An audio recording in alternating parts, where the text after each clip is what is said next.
Hello and welcome. It's Monday the 7th of July. We had left this morning from Aguilas and are headed into the historic port of Cartagena. Yeah, that's it. Sun's getting to me. Speaking of which, let's take care of a few things.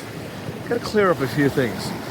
For some reason, when I say that we go off and we went to 3 different tapas bars, some of you are hearing that as me saying topless bars. And believe me, if we were going to 3 different topless bars, I'd probably be even more enthusiastic about it than I was going to tapas bars. Anyway, no topless bars. Too old for that. No need anyway, but tapas bars are amazing.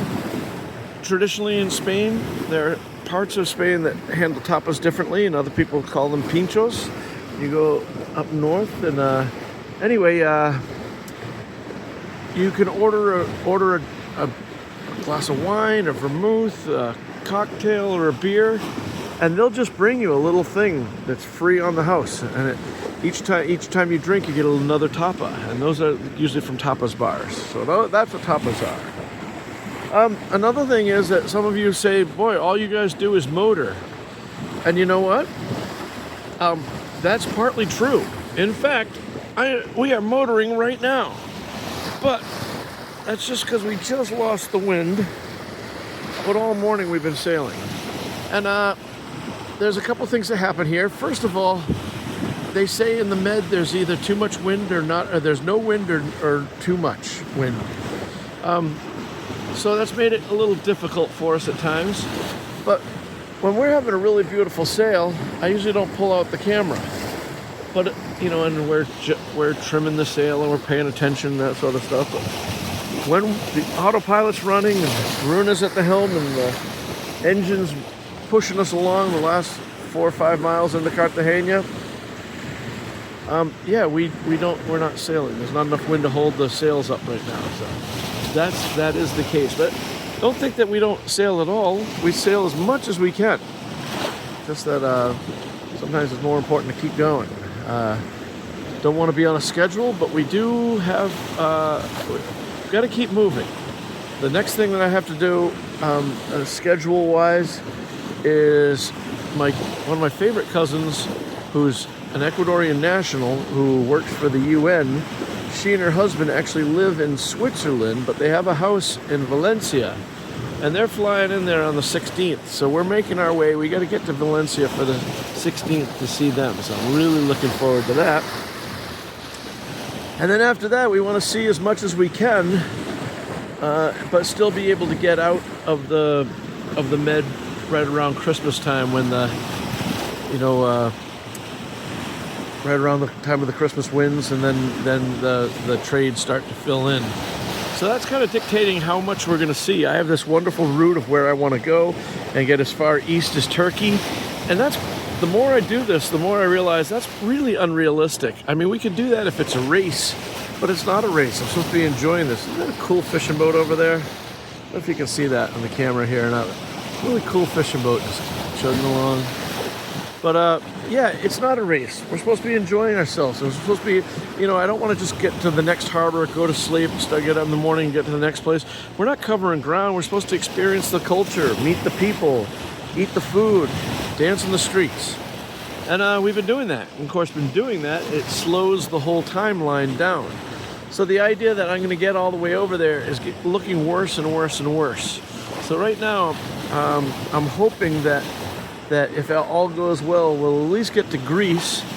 And there's some George and Irene have been following the tugboat channel for years, and they apparently live on some island in Greece in an old abandoned lighthouse.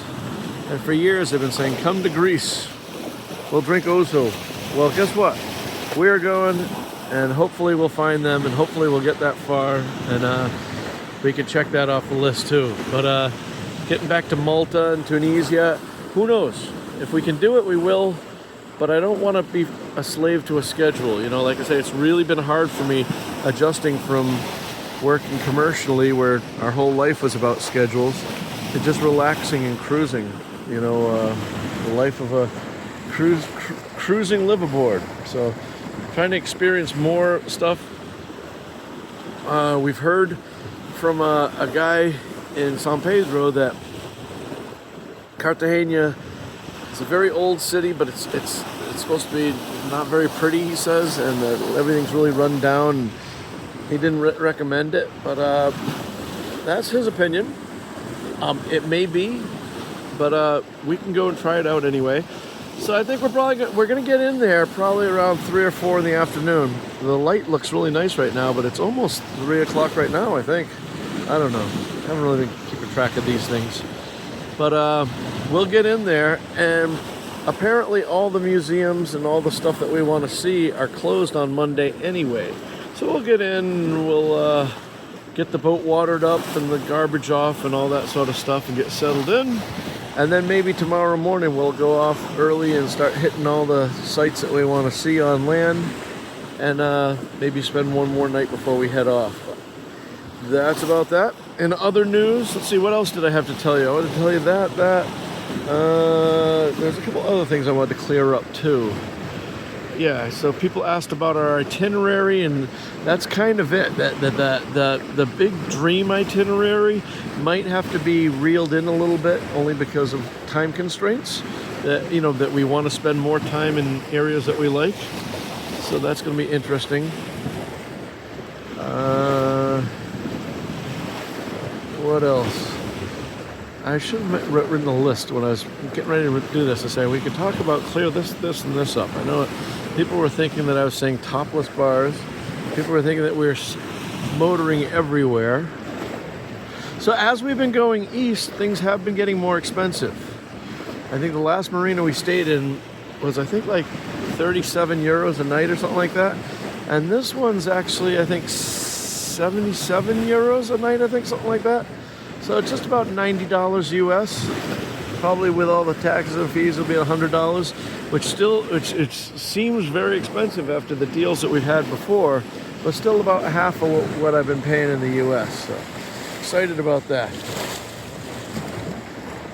Oh, yeah, another thing I wanted to clear up. Somebody keeps saying, Tim, please put a shirt on. You know what? I'm sorry if you have to look at me. I understand that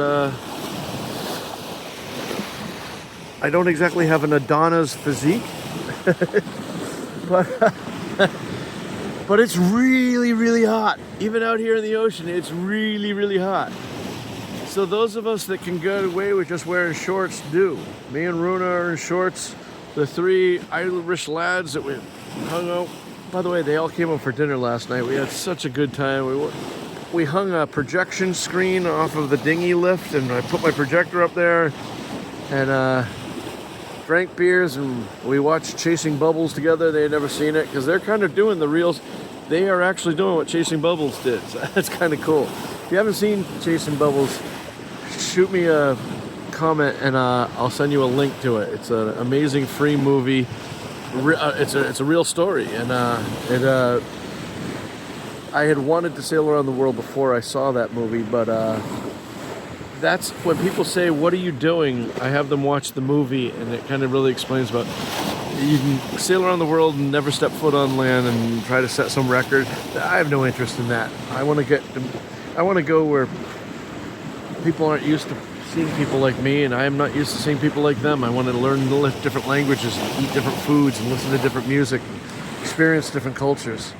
And that movie was great. So obviously we showed it to the 3 Irish lads, and they loved it. They loved it. They thought it was great. And they all of them, all night long, all of us were just wearing shorts because it's so damn hot out here. So I'm really sorry. I haven't had put the camera on me yet. When I have the camera right up to my face, everyone says that my face is ugly and I need to pull the camera away. To pull it away, somebody's out there all upset with the way I look. So enjoy. Don't think. Any of you younger kids out here, you don't get this overnight. This is 58 years of abusing oneself to get to this level of failure. Anyway, that's all I got for you guys. Thank you so much for watching. Like I say, if you haven't subscribed, please do. It really helps out. I just finished up another video that is uploading right now for I got one that the patrons are already watching. They get to watch it free without ads and early, and that one will release to you guys on Tuesday. And I just did another one that's uploading now that the patrons are going to get as soon as it's uploaded, and you guys will get that the next Tuesday. So the long form videos are coming. So thank you so much for that. Like, subscribe, do all that good stuff so you don't miss an upcoming episode. And thank you so much for telling me that you like these shorts. That's why I keep doing them. As long as you guys keep liking them, I'm going to keep making them. And thank you so much. If you guys want to buy us a beer, you can do that by hitting the super thanks button, or you can be a legend and join the other legends over there in our Patreon crew. Put a link in the description, and patrons obviously get to see early release ad-free videos. But those patrons that have expressed an interest of sailing with us, and it seems like it's a good fit and our schedule's lined up, they've gone with us before too. So all kinds of good reasons, but the biggest reason you should be a patron is it makes you feel good because you're doing the right thing. Take care, be safe, and I'll see you on the water.